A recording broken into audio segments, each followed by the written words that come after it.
بسم الله الرحمن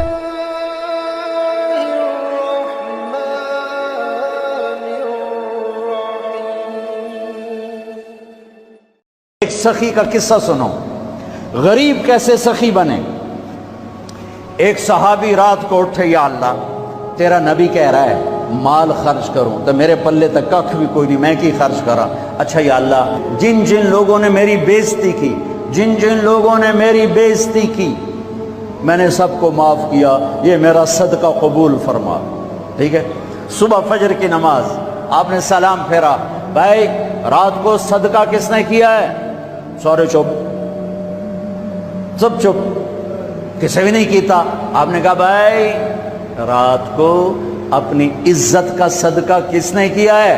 پھر وہ کھڑے، یا رسول اللہ مجھے خیال آیا پیسہ تھا پلے ہے کوئی نہیں، چلو اپنی عزت کا صدقہ کرا، جو میری بےعزتی کی تھی میں معاف کی تھا۔ میرے نبی نے کہا تیرا صدقہ قبول ہو گیا ہے۔